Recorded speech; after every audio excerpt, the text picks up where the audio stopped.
The most important thing for the American military is to protect the American people. So there is, again, a interagency team that's going to look at this process, look how we track, look how we decide to take action, and see if there's anything else that needs to be done. They made it clear that there is no harm to physical harm to Americans on the ground. No one has to worry about that. Now Beijing is claiming the U.S. is flying high-altitude surveillance balloons over their territory. ஒரு spy balloon என்னென்ன செய்ய முடியுமோ அனைத்தையும் செஞ்சிருச்சு அப்படின்னு சொல்லலாம்.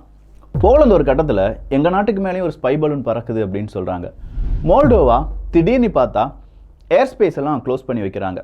ரஷ்யாவினுடைய missiles வரும் அப்படிங்கிறது மட்டும் கிடையாது, ஏதோ ஒரு பொருள் வந்து பறக்குதுப்பா அப்படிங்கிறதும் அவங்களுடைய ஒரு காரணமாக இருக்குது. கனடா என்ன சொல்கிறாங்கன்னா, எங்கள் நாட்டில் 4 விதமான spy UFO unidentified flying object அப்படிங்கிறது பறந்துச்சு, அதை நாங்கள் சுட்டு வீழ்த்தி இருக்கிறோம் அப்படின்னு சொல்கிறாங்க. அமெரிக்கா ஒரே ஒரு ஸ்பை பலூனை மட்டும் வீழ்த்தி இருக்கிறார்களா அப்படின்னு பார்த்தா கிடையாதான். அதன் பிறகு to shoot down 3 more unidentified flying objects over the weekend, less than a week after 3 பொருட்களை வீழ்த்தி இருக்கிறார்கள். ஸோ இந்த 3 பொருள் அப்படிங்கிறது முந்தைய பொருளை விட, அதாவது சீனாவினுடைய ஸ்பை பலூன் அப்படின்னு சொல்லும் பார்த்தீங்களா, அதை விட சைஸில் ரொம்ப குட்டியாக இருந்திருக்கு. ஒரு மிசைல், அந்த சைட் விண்டர் அப்படிங்கிற அந்த மிசைல் அந்த டார்கெட்டை அழிக்கக்கூட தவறி விட்டதான். ஸோ முதல் அந்த ஸ்பை பலூனை அழிப்பதற்காக F-22 விமானம் பயன்படுத்தப்பட்ட போது அடுத்த 3 பொருட்களையும் அழிப்பதற்கு F-16 ரக விமானம் பயன்படுத்தப்பட்டிருக்கு. இப்போ இந்த ஸ்பை பலூனுடைய ஸ்பேர் பார்ட்ஸ் அட்லாண்டிக் ஓஷன்லேருந்து எடுத்துட்டாங்க. அப்படி எடுத்த பிறகு ஒரு ஷாக்கிங்கான இன்ஃபர்மேஷன் வெளியில் வந்திருக்கு. அது என்ன, அதை பற்றியான டீட்டெயில்ஸ் ஏன் நம்ம தெரிந்து கொள்ள வேண்டும்? இது அமெரிக்காவுக்கும் சீனாவுக்கும் ஒரு விரிசலை ஏற்படுத்தியிருக்கு. ஆனால் அமெரிக்காவுக்குள்ளேயே பலவிதமான கேள்வியை எழுப்பியிருக்கே, அதனுடைய காரணம் என்ன? இப்படிங்கிற பல டீட்டெயில்ஸ் தான் இந்த ஒரு பதிவில் பார்க்க போகிறோம். அன்பு தமிழஞ்சங்களுக்கு தமிழ் பொக்கிஷத்தின் வணக்கங்கள்.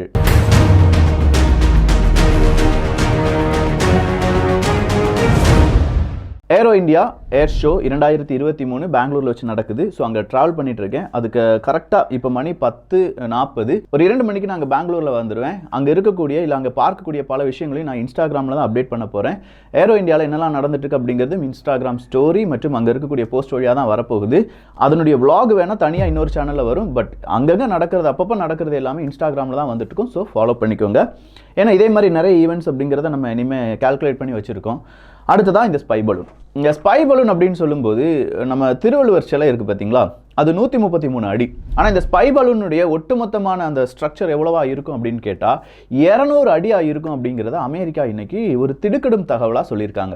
200 அடி உயரம், இல்லாட்டி ரொம்ப ஆஜானுபாவமாக இருக்கக்கூடிய இந்த ஸ்பை பலூன் நார்மலாக நம்ம ட்ராவல், அதாவது நம்ம விமானம்லாம் இருக்குது பார்த்தீங்களா, அது ஃபைட்டர் ஜெட் பறக்கிறதெல்லாம் விட ஒரு 30 கிலோமீட்டர் மேலே பறந்துருக்கு. இதுதான் யாருடைய ரேடார்லையும் அதிகமாக சிக்காமல் பல நாட்களாக பல ஆண்டுகளாக இது என்ன செஞ்சுட்டு இருக்கு, அதனுடைய உளவு வேலையை பார்த்துட்டு இருந்திருக்குப்பா அப்படிங்கிற ஒரு டீட்டெயிலை இன்னைக்கு அமெரிக்கா வெளியில் விட்டுருக்காங்க. ஸோ 30 கிலோமீட்டர்ஸ் நார்மலாக ஒரு ஃப்ளைட் பறக்கிறத விட ரொம்ப உயரத்தில் பறக்கக்கூடிய இந்த பொருள் திடீர்னு எப்படி கீழே வந்துச்சு, எப்படி அமெரிக்காவினுடைய கண்ணில் சிக்கியது, அந்த ஒரு கேள்வி தான் சீனாவினுடைய வீழ்ச்சி அப்படின்னு சொல்லலாம். எவ்வளோதான் ஒரு திருடன் நான் திருடலன்னு சொன்னாலும், இல்லாட்டி பல நாள் திருடன் ஒரு நாள் அகப்படுவான் அப்படின்னு சொல்கிற மாதிரி இந்த ஸ்பை பலூன் என்ன வந்துருச்சு, கொஞ்சமாக கீழே வந்துருச்சு, ரேடாரில் சிக்கிருச்சு. ரேடாரில் சிக்கினோடனே அமெரிக்கா அதை பார்த்துட்டாங்க. பார்த்த பிறகு கேட்கும்போது சீனாவும் ஒத்துக்கொள்கிறார்கள் அது பலூன் தான். ஆனால் நார்மலாக அது ஸ்பை பலூன்லாம் கிடையாது, நாங்கள் இந்த வெதர் ஃபோர்காஸ்டிங்காக வச்சிருக்கக்கூடிய ஒரு பலூன் அப்படின்னு சொல்கிறாங்க. அமெரிக்காவுக்கு மறுபடியும் டவுட் வருது. ஏன்னா இந்த ஸ்பை பலூன் எப்படிலாம் வந்திருக்கும் அப்படிங்கிற ரூட்டெல்லாம் அவங்க ரொம்ப பெரிய அளவில் கம்ப்யூட்டர் கிராஃபிக்ஸில் போட்டு பார்க்குறாங்க. கண்டிப்பாக அமெரிக்காவினுடைய ஏர்பேஸ், அமெரிக்காவினுடைய முக்கியமான தளங்கள் இதை சுற்றி தான் வந்திருக்கு. ஸோ இதில் ஏதோ ஒரு பிரச்சனை இருக்குது அப்படின்னு சொன்னதுனால F-22 அந்த விமானம் அந்த ஸ்பை பலூனை நோக்கி போகிறது. அங்கேருந்து ஒரு மிசைல் ஏவப்படுது. பல லட்சம் டாலர் இவங்களுக்கு இழப்பு தான், அமெரிக்காவுக்கு இழப்பு தான். பட் அந்த பலூனை வீழ்த்திட்டாங்க. அப்படி வீழ்த்துறதுனால ஜோ பைடன் அவர்களுடைய பெயரும் ஒரு அடி மேலே வந்திருக்குன்னு சொல்லலாம். ஏன்னா சீனாவினுடைய ஸ்பை பலூன் வந்துருச்சு, அமெரிக்காவே சீனா உளவு பார்க்குது அப்படின்னு சொன்ன உடனே இந்த பங்கு வர்த்தகத்தில் பங்குகள் வீழ்ச்சி அடைகிற மாதிரியே ஜோ பைடன் அவர்களுடைய பெயர் சடன் கீழே விழுந்துச்சு.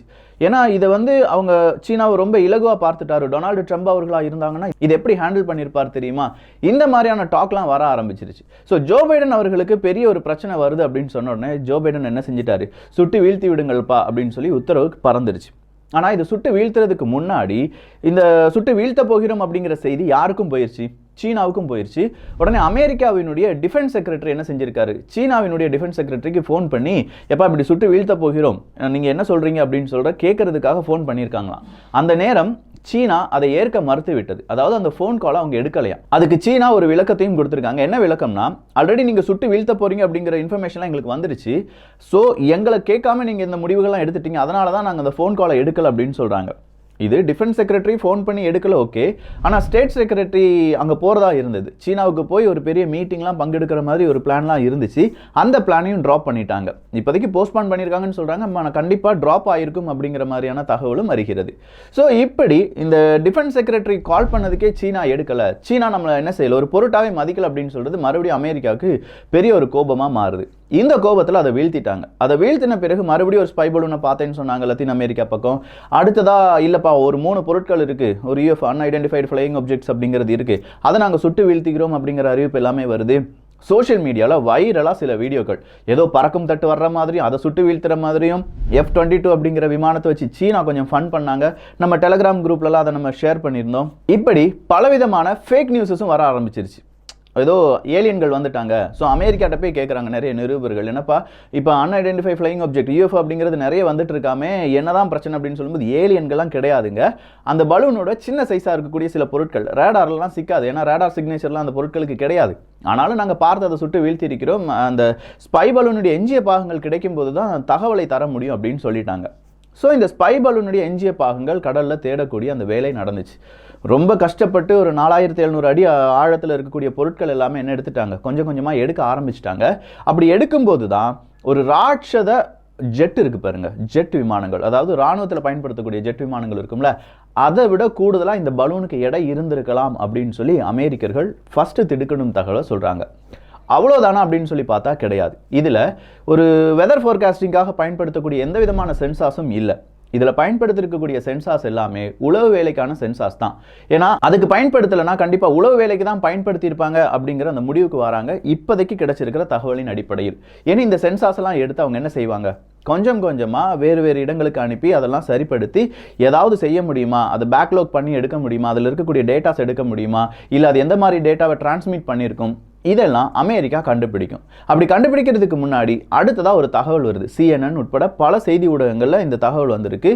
அந்த ஸ்பை பலூனில் இருந்த நிறைய ஸ்பேர் பார்ட்ஸ் அப்படிங்கிறதுல இங்கிலீஷ் லெட்டர்ஸ் அப்படிங்கிறது இருக்குது. ஸோ மேற்குலக நாடுகளிலிருந்தே இந்த ஸ்பை பலூனில் சில பாகங்கள் தயாரிக்கப்பட்டிருக்கு. சொல்லப்போனால் அமெரிக்காவில் இருக்கக்கூடிய மேனுஃபேக்சரே சீனாவுக்கு தேவையான சில உபகரணங்களை தயாரித்து கொடுத்துருக்காங்க இப்படிங்கிற தகவல் தான். இந்த தகவலை அமெரிக்காவினுடைய சில பல ஊடகங்கள் வெளியிடும் போது சில நபர்கள் அதை எதிர்க்கிறாங்க, சில நபர்கள் நடக்கலாம் அப்படின்னு சொல்றாங்க. ஸோ சீனாவினுடைய PLA அங்க இருக்கக்கூடிய இராணுவத்துக்கு நேரடியாக இங்க இருக்கக்கூடிய நபர்கள் என்ன செஞ்சிட்டு இருக்காங்க, சில தகவலை பரிமாற்றம் செய்து கொண்டிருக்கிறார்கள். அவங்களுக்கு என்ன தேவையோ அந்த எக்யூப்மெண்ட்ஸ் எல்லாம் இவங்க மேனுஃபேக்சரிங் செஞ்சு கொடுத்துட்டு இருக்காங்கப்பா, இது நம்ம நாட்டுக்கே பெரிய எச்சரிக்கையாக மாற வாய்ப்புகள் இருக்கு அப்படின்னு சொல்லி இப்போ இந்த பிரச்சனை அமெரிக்காக்குள்ளேயே ஒரு சலசலப்பை ஏற்படுத்தியிருக்கு. February 4 நடந்த இந்த சம்பவம், அதன் பிறகு பல நாட்கள் இந்த ஸ்பை பலூனை பற்றி நிறைய ஊடகங்களில் நிறைய செய்திகள் வந்துருச்சு. இவ்வளோ விஷயங்கள் அமெரிக்கா செய்யும் போது சீனா என்ன சொல்றாங்கன்னா, நான் இப்போ தானே ஸ்பை பலூன் அனுப்பியிருக்கேன், நீங்கள் வந்து ஒரு குற்றத்தை வைக்கிறீங்க, ஆனால் கடந்த ஒரு வருடங்களில் 10க்கும் அதிகமான ஸ்பை பலூன் நாங்கள் எங்களுடைய வான்பரப்பில் பார்த்துருக்கோமே, அந்த ஸ்பை பலூன் எல்லாமே அமெரிக்காவினுடையது அப்படின்னு சொல்கிற ஒரு குற்றச்சாட்டை யாரும் வைக்கிறா, சீனாவும் வைக்கிறாங்க. அது என்னடா இது இப்போ தான் கண்டுபிடிச்சா, இது முதலே சொல்லியிருக்கலாம்ல அப்படின்னு சொல்லி அமெரிக்கா கேட்க அதுக்கான பதிலை இப்போ சீனா கொடுக்க மறுக்கிறது. ஸோ சீனாவினுடைய இந்த ஸ்பை பலூன் அப்படிங்கிறது கண்டிப்பாக சீனா அமெரிக்காவுக்கு எதிராக மட்டும் ஏவவில்லை என்பது இப்போ எல்லாருக்குமே தெரிஞ்சிருச்சு. பிலிப்பைன்ஸ், இந்தியா, ஜப்பான் போன்ற பல நாடுகளிலும் இந்த ஸ்பை பலூன் வந்து அதனுடைய வேலையை செஞ்சிருக்கலாம். ஏன்னா அதனுடைய ரூட்டை அப்படின்னு நிறைய கிராஃபிக்ஸாக வரைச்சலாம் காண்பித்தார்கள். ஸோ அந்த மாதிரியான வீடியோஸ்லாம் இருந்துச்சுன்னா நீங்கள் பார்க்கலாம், ஒரு ஸ்பை பலூன் எப்படிலாம் கம்யூனிகேட் பண்ணும், எந்த இடத்துல போய் நிற்கும், இதை எல்லாத்தையுமே கம்ப்யூட்டர் கிராஃபிக்ஸ் வடிவில் அமெரிக்கா வெளியிட்டிருந்தார்கள். ஸோ அப்படி வெளியிடும் போது தான் இப்படிலாம் ஒரு ஸ்பை பலூனால் செய்ய முடியுமா அப்படிங்கிற ஒரு கேள்வி நமக்குள் கேட்கப்படுகிறது. ஸோ ஸ்பை பலூன் அப்படின்னு சொல்கிறது பழைய காலத்திலிருந்தே ஒரு நாட்டை உளவு பார்ப்பதற்காக அனுப்பப்படக்கூடிய ஒரு பொருள் தான். அப்போ நிறைய பேர் கேட்குறது என்னன்னா, இவ்வளோ தூரத்தில், அதாவது சாதாரண ஒரு விமானம் பறக்கக்கூடியதுலேருந்து ஒரு 30 கிலோமீட்டர் மேலே ஒரு ஸ்பை பலூன் பறந்து என்னத்தை சாதிக்க போகுது அப்படின்னு சொல்லி கேட்கலாம். இந்த அணு ஆயுதம் தயாரிக்கக்கூடிய ஒரு நேரம், அப்போ வந்து அமெரிக்கா அணு ஆயுதத்தை தயாரிச்சுட்டாங்க, ஒரு கட்டத்தில் ரஷ்யா தயாரிக்க போகிறாங்க. ஸோ ரஷ்யா எந்த இடத்துல அணு ஆயுதங்கள் தயாரிக்கிறாங்க, இல்லாட்டி அணு ஆயுத அந்த சோதனை செஞ்சு பார்க்குறாங்களா, இதெல்லாம் யார் கண்டுபிடிக்கணும்? அமெரிக்கா கண்டுபிடிக்கணும். அப்படி அமெரிக்கா கண்டுபிடிப்பதற்காக அமெரிக்கா என்ன செய்கிறாங்கன்னா, ரொம்ப உயரமாக பறக்கக்கூடிய இந்த ஸ்பை பலூனோட உயரமாக பறக்கக்கூடிய ஒரு விமானத்தை, ஸ்பை விமானத்தை ரஷ்யாவினுடைய பேஸுக்கு மேலே பறக்க விடுறாங்க. அப்படி பறக்க விடும்போது அங்கே இருக்கக்கூடிய காற்றுலாம் இருக்குது பார்த்தீங்களா, அந்த காற்றுலாம் சோதிச்சு பார்ப்பாங்க. அந்த காற்று, அங்கே இருக்கக்கூடிய பலவிதமான பொருட்கள், தூசி, இதெல்லாம் எடுத்து சோதிச்சு பார்ப்பாங்க. இதெல்லாம் ஏன் எடுத்து சோதித்து பார்க்கணும்? இதனால் என்ன கிடைக்க போகுது அப்படின்னு கேட்டால், கீழே, அதாவது இது பறந்துட்டு இருக்கிறதுக்கு கீழே அணுசக்தி இல்லாட்டி அணு ஆயுதத்துக்கான ஏதாவது ஒரு சோதனை நடந்துருந்துச்சுன்னா அதனுடைய எஞ்சிய பாகங்கள் இப்படி காற்றில் பறந்து மேல் வந்திருக்கும். அப்படி மேலே வரக்கூடிய பொருட்கள் இல்லாட்டி இந்த காற்று, தூசி இதெல்லாம் எடுத்து டெஸ்ட் பண்ணும்போது கீழே ஒரு அணு ஆயுத சோதனை நடந்திருக்கா இல்லையா அப்படிங்கிறத யாரால் உறுதிப்படுத்த முடியும்? அமெரிக்காவால் உறுதிப்படுத்த முடியும். இப்படி 1948-49 இந்த காலகட்டத்திலேயே பலவிதமான சோதனைகள் நடந்தது என்பது குறிப்பிடத்தக்கது. இது எல்லாமே ஸ்பை அப்படிங்கிற அந்த நெட்வொர்க்கு கீழேயே வந்துடும். உளவுகள் அப்படிங்கிறது தான். ஸோ இந்த உளவாளிகளும் உளவு வேலை அப்படிங்கிறது பல நாட்கள் பல நாடுகள் செய்து வந்தாலும் இப்போ இந்த ஸ்பை பலூன் விஷயம் அப்படிங்கிறது ரொம்ப பெருசாக பேசப்படுது. ரஷ்யா உக்ரைன் போரில் ரஷ்யாவுக்கு ஆதரவாக இருக்கக்கூடிய சீனா அமெரிக்காவுக்கு எதிராக இருக்காங்க. சீனா தைவான் பிரச்சனையில் தைவான் அமெரிக்கா கூட நிற்கிறாங்க. இப்படி இரண்டு நாடுகள் இரண்டு பெரிய எதிரியாக மாறி நிற்கிறது மேற்குலகத்திற்கு. ஒன்று ரஷ்யா, இன்னொன்று சீனா. இது இரண்டையும் ஒரே நேரத்தில் அடிப்பதற்கு பல காரணங்களை தேடிட்டு இருக்கும்போது தான் இந்த ஸ்பை பலூன் அப்படிங்கிறது அமெரிக்காவினுடைய கையில் சிக்குது. இப்போ ஆல்ரெடி சென்சாஸ் கிடைச்சிருச்சு. அதனுடைய பிரம்மாண்ட ஸ்ட்ரக்சர் என்ன அப்படிங்கிறத வெளி உலகத்துக்கு சொல்லி கொடுத்துட்டாங்க. ஒரு ஜெட் விமானத்தை விட வெயிட்டாக இருக்கும் அப்படின்னு சொல்லும்போது அது தூக்கிட்டு வந்த பல பொருட்கள், பேலோட்ஸ் அப்படிங்கிறத இன்னும் நாங்கள் எடுக்க வேண்டியதாக இருக்குது. கடலில் அங்கங்கே செதறி கிடக்கு அப்படின்னு சொல்லியிருக்காங்க. அதெல்லாம் எடுத்து முடித்த பிறகு இன்னும் பல தகவல்கள் வெளியில் வருவதற்கான வாய்ப்புகள் இருக்கு. சப்போஸ் இந்த தகவலின் அடிப்படையில் அடுத்ததா இந்த சீனா உளவு வேலை பார்த்ததை கன்ஃபார்ம் பண்ணிட்டாங்க, என்ன நடக்கும் அப்படின்னு கேட்டிங்கன்னா, கண்டிப்பாக அமெரிக்கா மற்றும் சீனாவுக்கு இடையேயான அந்த ஒரு உறவில் பெரிய ஒரு மாற்றம் வருவதற்கான வாய்ப்புகள் இருக்குது. இதை இப்போவே அசஸ் பண்ண ஆரம்பிச்சிட்டாங்க அமெரிக்காவினுடைய senate foreign relation committee, SFRC அப்படின்னு சொல்லுவாங்க. இந்த SFRC அப்படிங்கிற கமிட்டி எல்லாமே சீனா நமக்கு எதிராக என்னென்ன திட்டங்களை செஞ்சுட்டு இருக்காங்க, சீனா உலக நாடுகளுக்கு மிகப்பெரிய அச்சுறுத்தலாக மாறிட்டு இருக்காங்க, ஸோ சீனாவை கொஞ்சமாக தட்டி வைக்கணும் இப்படிங்கிற மாதிரியான பல கருத்துக்களை பேசி அதுக்கான சட்டங்களை உருவாக்க ஆரம்பிச்சிட்டாங்க. இது அடுத்ததா அமெரிக்காவினுடைய வெள்ளை மாளிகைக்கு அனுப்பப்படும். வெள்ளை மாளிகை இதில் ஒரு போர்ஷன் அப்படிங்கிறத பெண்டகனுக்கு அனுப்பி வைப்பாங்க. ஏன்னா பெண்டகன் தான் இந்த ராணுவ சம்பந்தமாக முடிவுகளை எடுக்க வேண்டிய ஒரு அமைப்பு. ஏன்னா இந்த ஸ்பை பலூன் அப்படிங்கிறது அமெரிக்காவினுடைய அரசியலில் நேரடியாக, வெள்ளை மாளிகைக்கு நேரடியாக தொடர்பு இல்லைனாலும் பெண்டகனுக்கு நேரடியாக தொடர்பு இருக்குது. பெண்டகனுடைய ஏர்பேஸை தான் சீனா உளவு பார்த்ததாக கூறப்படுகிறது. அந்த ஏர்பேஸில் என்னெல்லாம் இருந்துச்சு, ICBM இருந்துச்சு, அணு ஆயுதங்கள் இருந்துச்சு அப்படின்னு சொல்லி அமெரிக்கா சொல்கிறாங்க. இது பெண்டகன் கையில் போனதுனால கண்டிப்பாக இராணுவம் சம்பந்தமான நடவடிக்கை எடுக்கப்படும்.